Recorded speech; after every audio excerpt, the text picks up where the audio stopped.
Pese a ser recordados como culpables de uno de los periodos más nefastos de la historia, provocando la muerte de entre 50 a 70 millones de personas durante la Segunda Guerra Mundial, el régimen nazi también tuvo un legado de medidas benéficas que suelen ser opacadas por la perversidad general de sus prácticas durante la Segunda Guerra Mundial. Sin embargo, se compilan muchos logros durante el gobierno nazi de Alemania entre 1933 y 1945.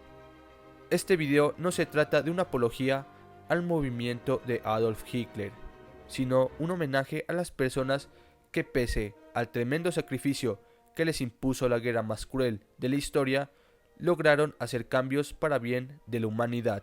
Así que hoy te presento cosas buenas que hizo Adolf Hitler y su régimen nazi.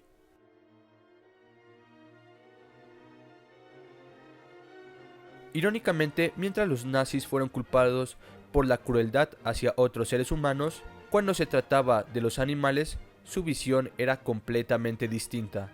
Vaya ironía. De hecho, Alemania, bajo el régimen nacionalsocialista, se convirtió en el primer país del mundo en proscribir la vivisección de animales, emitiendo un decreto que la prohibía totalmente en 1933, condenando a los transgresores a pagar con presidio incluso en un campo de concentración.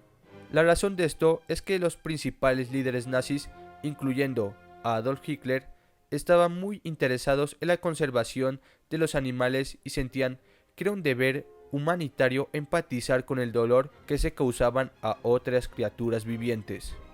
Tal como mencioné, una de las prioridades de los nazis era la conservación animal, sobre todo de las especies que consideraban emblemáticas en la Alemania nazi.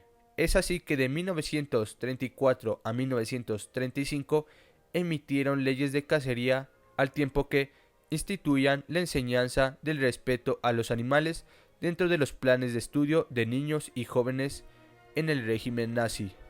De esta forma se fomentó desde la conservación de especies amenazadas como el lobo o el lince europeo, hasta plantaciones de bosques y la institución de procedimientos incruentos para el sacrificio de peces. Si no fuera por este interés de los nazis, algunas de las especies nativas de los bosques alemanes estarían totalmente extintas.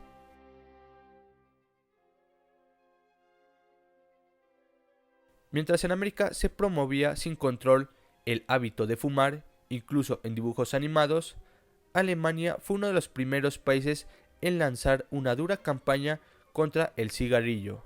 Se decía que la motivación provenía del propio Adolf Hitler, quien desarrolló una aversión tan marcada hacia el tabaco que no se permitía a nadie que fumara en su presencia. Así, durante los años 30 y 40, Alemania marcó pautas al prohibir el cigarrillo en restaurantes y sistemas de transporte público. Además, se elevaron los impuestos al tabaco y se racionó su importación. Incluso se llegó tan lejos como advertir que el tabaco podía provocar problemas como problemas durante el embarazo, un concepto revolucionario para aquel entonces. El resultado de esto fue, un alemán tenía un consumo promedio de 749 cigarrillos al año, mientras que un estadounidense consumía 3.000 cigarrillos anuales.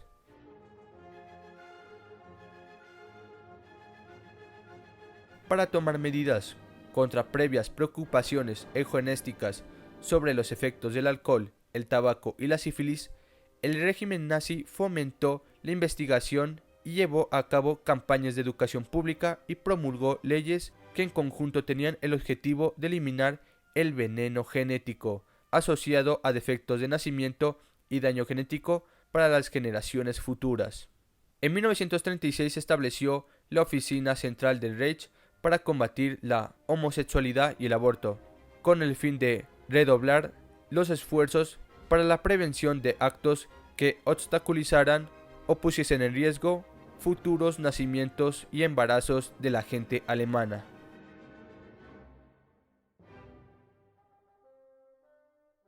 En una época en que los beneficios sociales del Estado no se habían institucionalizado, el partido nazi fue uno de los primeros en elaborar sistemas de apoyo de acción social hacia los más necesitados según lo proclamaban sus ideales.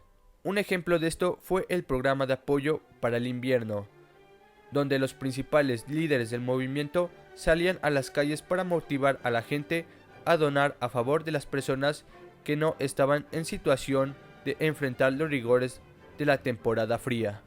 En cuanto a los niños, la motivación básica de Hitler fue además la de entrenar a futuros ciudadanos del Reich que sirvieran fielmente a Alemania al llegar a la edad adulta, imbuidos de altos principios morales. El entrenamiento físico y espiritual fue considerado tan importante como la educación académica y científica en todas las organizaciones de las juventudes hitlerianas. Los jóvenes aprendieron en los campamentos a tomar conciencia de su fuerza física y habilidades deportivas, siendo educados especialmente en el amor a la naturaleza. En 1923, cuando se fundó en Múnich, las juventudes hitlerianas tenía alrededor de 1000 miembros. 4 años después la cifra se multiplicó por 5. En 1930 ya eran 25.000 jóvenes, mientras que en unas semanas antes de la llegada al poder de Adolf Hitler en 1934 eran ya 107.000 jóvenes con formación católica en la que el Führer había abrevado a su propia juventud. Un año después eran más de 2.300.000 los jóvenes que engrosaban las juventudes hitlerianas, a los que se le sumaron 600.000 de las juventudes evangélicas. En 1938 las juventudes hitlerianas incluían unos 7 millones de jóvenes y al año siguiente se unieron 1.700.000 más. En 1940 se sabe que la última cifra fiable de miembros de las juventudes hitlerianas contaban con 8 millones de jóvenes en sus filas.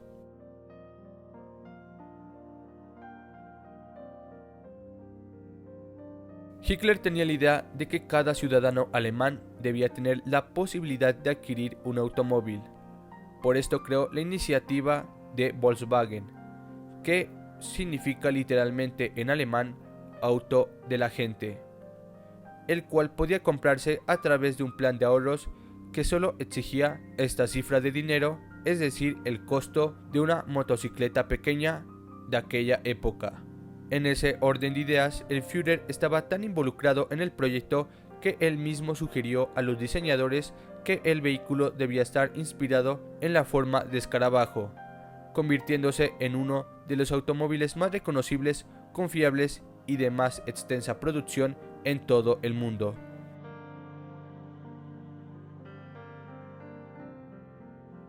Aún cuando no fue una idea original de los nazis, Hitler apoyó enérgicamente el desarrollo de un sistema de carreteras que permitiría no solo unir al país, sino Alemania con otras naciones. El proyecto Autobahn permitió avanzar rápidamente en los trabajos de recuperación tras la Primera Guerra Mundial.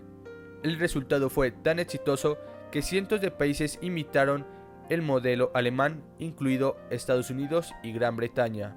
Como anécdota para agregar, algunas secciones de la autopista principales de Alemania estaban tan bien construidas que en ellas se habían probado aviones y se corrían ciertos tramos de las carreras de Fórmula 1.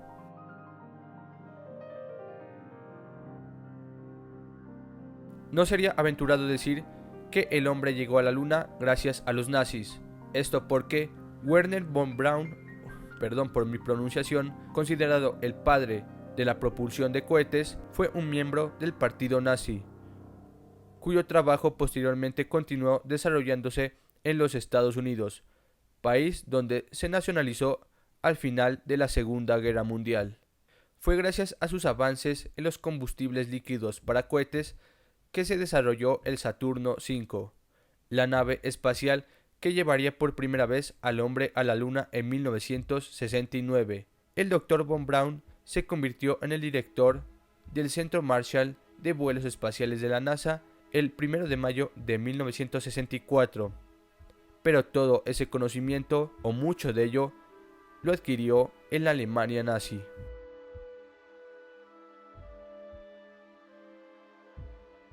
Los nazis, mediante su jefe de propaganda, estaban muy interesados en aprovechar cada nueva tecnología posible con el fin de promulgar su ideología, lo que por supuesto incluía cualquier adelanto en el campo de la radio, el cine y la televisión.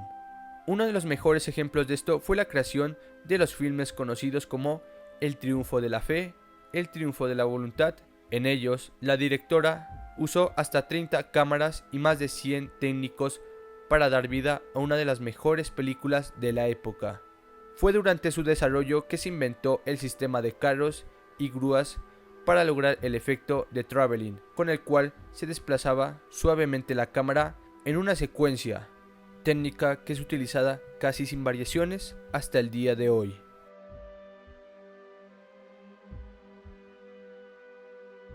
Si pensamos en un oficial alemán, difícilmente tendríamos la idea de que tenga alguna relación con la moda.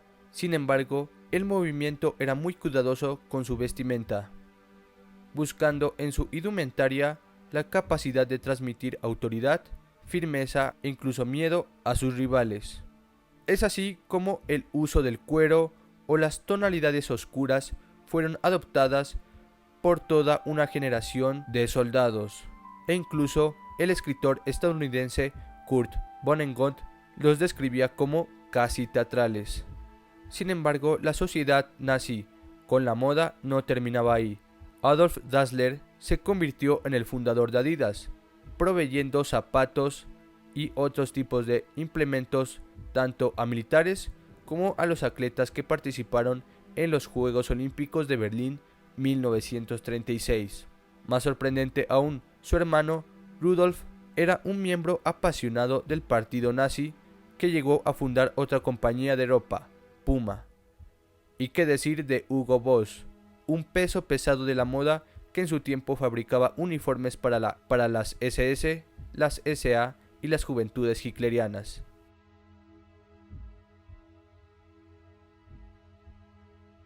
Es sorprendente y terrible al mismo tiempo el cómo resultados tan buenos pueden obtenerse mediante vías bastante cuestionadas. Y esto es lo que sucedió con los avances obtenidos por médicos alemanes durante el régimen nazi, cuya posibilidad de experimentación se vio tremendamente incrementada por la disponibilidad de prisioneros, con quienes no tenían ninguna reserva moral al momento de llevar a cabo sus pruebas. Sigmund Rascher, el médico de la Luftwaffe, investigó y midió la resistencia humana ante situaciones que podían vivir un piloto en cárceles, tanto como en campos de concentración de prisioneros en Dachau, cerca de Berlín. Los alemanes habían conseguido fabricar aviones capaces de volar más alto que los aviones de los aliados, pero surgía una duda. En caso de derribo, ¿podían sus ocupantes lanzarse en paracaídas y soportar el cambio de presión desde tan alto o iban a morir por falta de oxígeno? ¿Cuál era la máxima altura a la que podían lanzarse?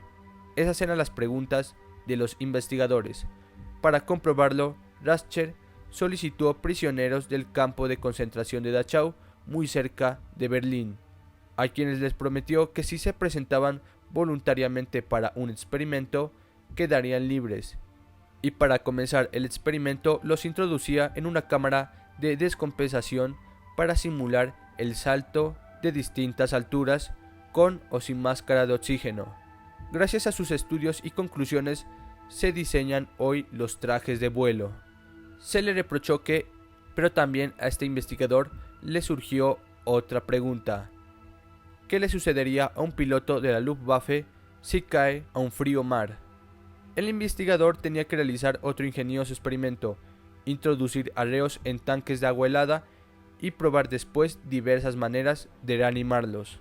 Como los resultados fueron favorables, descubrió la criogenia y la resucitación mecánica cardiopulmonar, cuya enseñanza es extendida hoy por todo el mundo con el nombre de RCP. Uno de los ejemplos más claros fue el estudio que realizaron sobre los efectos de la hipotermia. Se inició con soldados voluntarios, pero cuando ello no fue suficiente, los médicos dispusieron de prisioneros de los campos de concentración, a quienes sumergían en agua congelada o eran dejados desnudos en la crudeza del invierno germano, hasta los límites de la muerte. Todo esto para devolverlos a la vida. A través de la información que consiguieron, lograron desarrollar otro método para contrarrestar los efectos mortales del frío, conocido como calentamiento rápido activo, el cual también es usado en la actualidad. Además, se pudieron descubrir tratamientos para prevenir y curar la malaria. En otro orden, también se lograron los primeros trasplantes de miembros seccionados en los soldados que venían del frente. Lograron la rehabilitación de muchos de ellos, a pesar de que en otras épocas las heridas eran mortales. Increíblemente, durante la época, los nazis hicieron muchísimos tipos de intervenciones que hoy en día serían retomadas de forma profesional por los cirujanos para el beneficio de la salud de los ciudadanos. El campo de concentración de Ravensbrück era la sede de miles de trasplantes, que tenía como objetivo el estudio de la regeneración del cuerpo humano, desde los huesos, los nervios y los músculos. Extrañamente, el trasplante que más intentó perfeccionar fue el del hueso, con resultados sorprendentes. Además, en la Alemania de Hitler fueron pioneros en materia de hacer cirugía plástica y reconstructiva. También en estos campos de tránsito construidos por el gobierno nacionalsocialista, su propósito era el de permitir que los deportados pudieran ser desparasitados e higienizados antes de proseguir su viaje hacia los campos de trabajo. Frente al auge de epidemias como el tifus, los campos de tránsito salvaron muchas vidas. Sin embargo, la propaganda de guerra aliada sostuvo que su función principal era de exterminio.